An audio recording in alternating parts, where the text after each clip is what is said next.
Lakini uzuri hata akiwa na hiyo pesa yote halali. Si umeona amekonda mpaka masikio imekuja juu? Mumeona?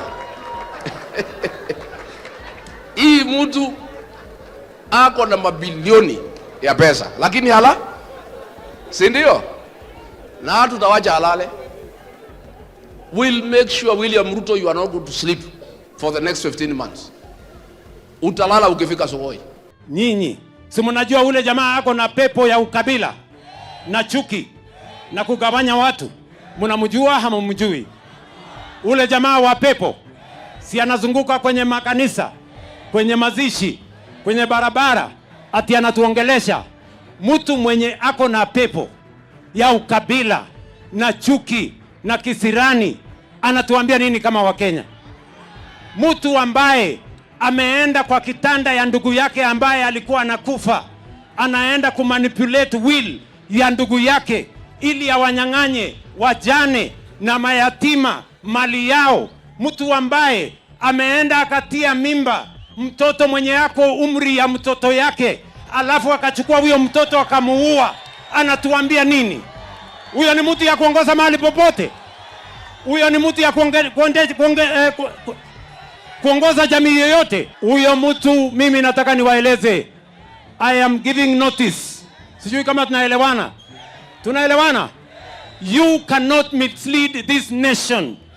A character who has no morals, a character who has gone to manipulate the will of his brother, to disenfranchise, to disinherit widows and orphans, and he wants to give us a lecture about stealing.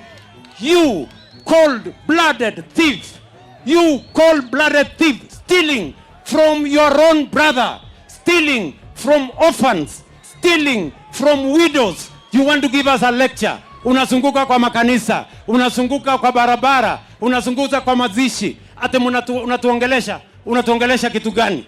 Mtu ambaye ameenda akatia mimba watoto wadogo kama wanarika ya mtoto wake, alafu anaenda anaua hawa watoto, ati wamekusanyana hapo. Iko mwingine wa kutoka hapa Kitale.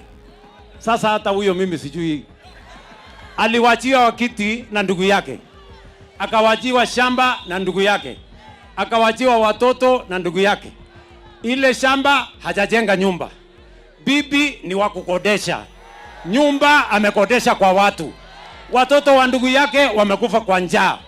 Ati saa hii anazunguka hata anajaribu kuongoza. We utaongoza nani? Kwenda jenga nyumba kwanza kwako, utafute bibi, ununue daipa, ujue karama ya mbolea. Ni kweli ama si kweli? Wacha kutuzungua hapa. Utaongoza nchi ya nani wewe uweze kuongoza boma yako? Ni kweli ama si kweli? Hawa watu ni bure si bure? Hawa watu ni bure si bure?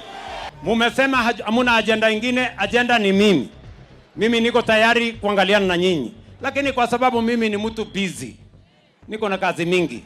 Napanga uchumi, napanga kilimo, napanga matibabu, napanga masomo, napanga safari ya Singapore. Mimi nitawapatia 1% of my time, si ndio? Wale majamaa nitawapatia 1% of my time, kwa sababu wao pia ni wa Kenya, si namna hiyo? Na they are members of the country that I lead as president. Nitawapatia 1 minute ama 1% ya my time.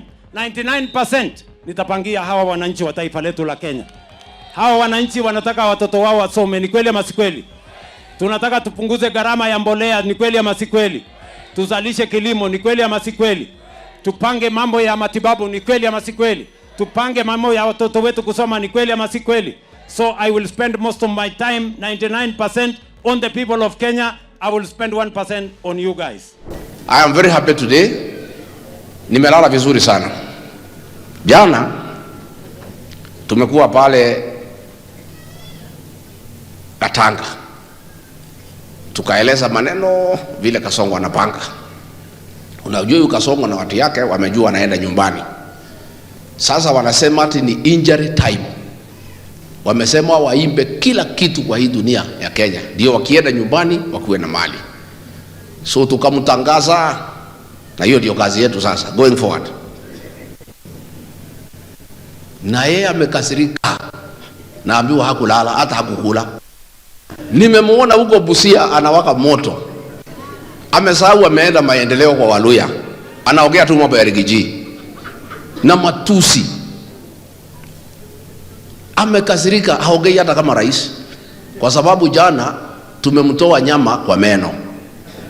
Alikuwa amepanga kuiba Nairobi Hospital, tukamuanika. Hiyo imepotea. Amekasirika. Alikuwa pia amepanga kuiba shilingi bilioni 7 ya project inaitwa Nairobi Railway ambayo inakuwa funded by the British. Kuna contractor amequote 22 billion anaitwa China Railways. Mtu ya Kasongo anaitwa CBRC amequote 29 billion. Yule amepata tenda ni huyu ya 22. Kasongo amesema ipatiwe ya 29. Bilioni 7 apewe. Amechukua huyu ya 22 billion, ameweka kwa ndege, amedeport yeye. Nimemwanika jana. Imepotea. Mtu amekasirika, akasirike asikasirike. Kazi yetu going forward ni kukasirisha Kasongo. Tukisikia kuna nyama amepanga ya Kenya kuiba, tunatangaza, inapotea. How much is enough, William Ruto? Just how much is enough? Unataka pesa ngapi? Lakini uzuri hapa akiwa na hiyo pesa yote halali. Si umeona amekonda mpaka masikio imekuja juu? Mumeona? Hii mtu ako na mabilioni ya pesa, lakini si ndio? Na tutawacha halale. We'll make sure, William Ruto, you are not going to sleep for the next 15 months. Utalala ukifika Sokoi. Tutakuanika na hivi vijana wangu hawa. Si umeona vile amekonda? Mpaka masikio inafanya nini? Na bado. Hakuna mali ingine utaiba ya Kenya. What you have stolen is enough. And William Ruto, wewe umezoea uongo. Can you make up your mind why you betrayed Rigathi Gachagua at the mountain? Because you keep on giving reasons, different reasons every day depending on where you are. Siku ulitaka kunifukuza, uliita Wakalenjin, ukawaambia ati nataka kupindua serikali yako tukiwa na Gen Z. Ukaita wabunge ya Mlima, ukawaambia naitisha wewe bilioni 10 kuliko unipatie, wacha ugawie. Ukakaa ukalizwa na wazungu, iko shida gani? Ukasema I'm divisive.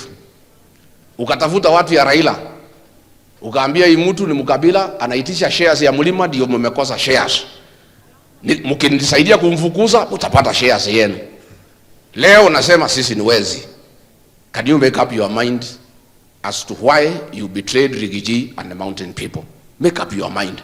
Look for one reason before the next election, so that you can tell the people, because it will be an election issue.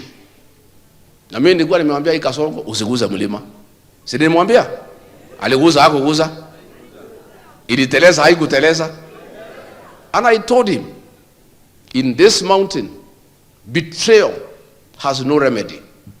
It's never forgiven. It is punished. Your punishment is coming. So make up your mind why you betrayed us, why you betrayed the mountain.